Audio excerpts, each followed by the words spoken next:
répondu à cette demande légitime.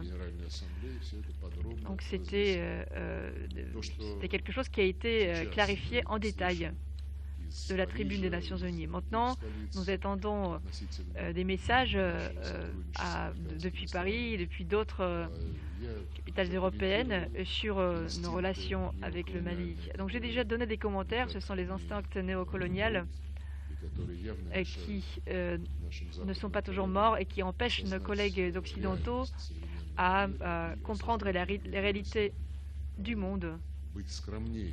Et ils n'oublient pas d'être peut-être plus timides et de n'occuper la place qui leur est dédiée par l'histoire. J'ai mentionné M. Borrell. On vient de m'envoyer encore un de ses commentaires sur notre présence ici. Quand, il y a quelques semaines, nous étions dans notre première tournée africaine, il nous a suivis, en quelque sorte. Il était en République de l'Afrique du Sud et il essayait de saper les possibilités de la coopération paritaire entre la Russie et les pays africains. Donc il disait comme si il ne fallait pas faire confiance. Maintenant il écrit: Lavrov effectue de nouveau une tournée en Afrique. Le Mali, pour eux, c'est un pays facile. Alors je ne sais pas ce que cela veut dire. Mais les autres pays ne sont pas si faciles que ça.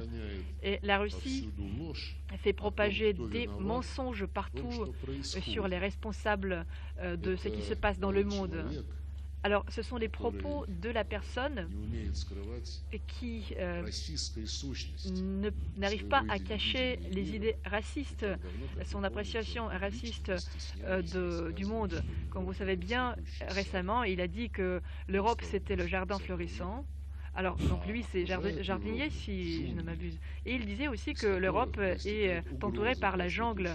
Et la jungle présente des menaces à ce jardin. Donc, ce jardin doit faire attention à cette jungle et se protéger contre leur influence négative. Je n'ai rien à ajouter là-dessus. Nous n'avons rien à cacher. Et nous ne gênons pas. Nous étions à la base de la libération de l'Afrique de joug colonial. L'Union soviétique était l'un des initiateurs de la prise de la déclaration de l'indépendance de 1960. Ce n'était pas une imitation comme cela a été dit par Boris Johnson. Lui, il a appelé imitation les accords de Minsk. Ces déclarations, c'était un acte, un document historique réel qui a donc inscrit ce processus de décolonisation. Pourtant, la France ne restitue pas l'île Mayotte et les collègues britanniques ne restituent pas l'archipel de Chagos. Mais on peut dire que le processus de décolonisation est terminé à 99% et je pense que il faut donc finaliser ce processus et ça sera fait par l'Assemblée générale. Nous constatons des récidives, des instincts coloniaux et c'est quelque chose qui suscite notre réaction plutôt triste parce que nous constatons des illusions de nos collègues occidentaux. Ils ne veulent pas accepter le fait que l'histoire nous fait maintenant réaliser les principes de la charte de l'ONU, notamment c'est de respecter la souveraineté des États. En ce qui concerne la coopération économique commerciale par rapport à des les chiffres, les volumes d'échange avec d'autres pays, l'Inde et la Chine, etc. Je pense que c'est à nos amis de le décider. Oui, pour l'instant, les chiffres sont assez discrets, même si nous avons de bonnes perspectives, non seulement dans le commerce, mais aussi dans la promotion des projets communs d'investissement. Notre part dans les échanges avec Mali va augmenter, mais nous n'avons aucun problème, et il n'y aura aucun problème avec les décisions qui sont prises par le gouvernement malien vis-à-vis des autres partenaires, je ne sais pas, la Chine par exemple. Ce sont les Maliens, ce sont leurs ministres qui en sont responsables, qui vont prendre les décisions compte tenu de tous les faits. Et notamment, ils partent du principe de leurs intérêts à long terme. En ce qui concerne les experts de l'ONU qui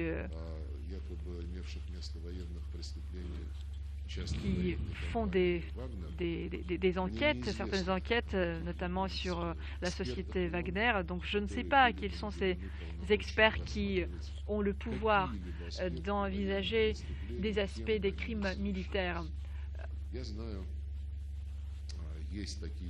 Je sais que le Conseil de sécurité est doté de ces pouvoirs.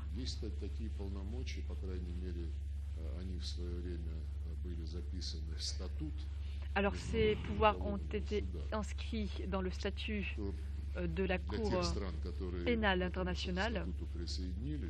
Et les pays qui ont rejoint ce statut doivent respecter ces engagements. En fait, il y a des exceptions. Dans le contexte, ça s'inscrit dans le contexte de cette logique néocoloniale. Cette Cour pénale a décidé, il y a quelques années, d'enquêter sur les faits des crimes militaires des forces armées militaires des États-Unis en Afghanistan. Il y avait des matériaux photos, des documents. Et en fait, en réponse à ces enquêtes, les États-Unis ont donné ils ont donné leur propre réponse. Et ils ont dit que si ces enquêtes continuent, alors tous ces juges, tous ces experts seront tout de suite frappés de sanctions américaines. Et en fait, ces juges n'y sont pas intéressés parce qu'ils ont des comptes bancaires aux États-Unis, ils ont des enfants qui font leurs études aux États-Unis.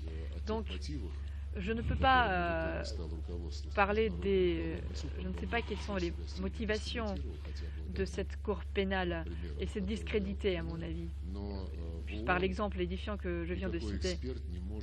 Mais aucun expert ne peut dire que voilà, je m'occupe de cette enquête des crimes militaires, je mène cette enquête. Il y a des procédures. Oui, nos collègues occidentaux essaient de briser ces procédures. Ils essaient de saper les pouvoirs du Conseil de sécurité de l'ONU.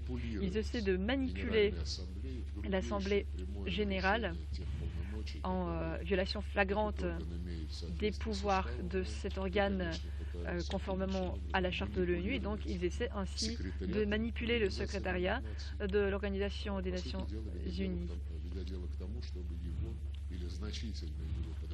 Alors, ils essaient de privatiser cette structure et de l'utiliser à ses propres intérêts. Nous le constatons, nous le voyons.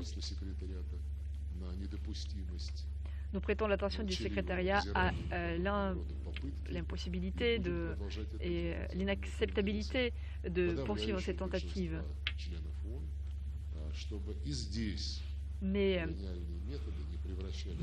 nous allons tout faire pour que ces approches néocoloniales ne transforment pas cette organisation dans l'instrument de la promotion des restrictions illégitimes unilatérales.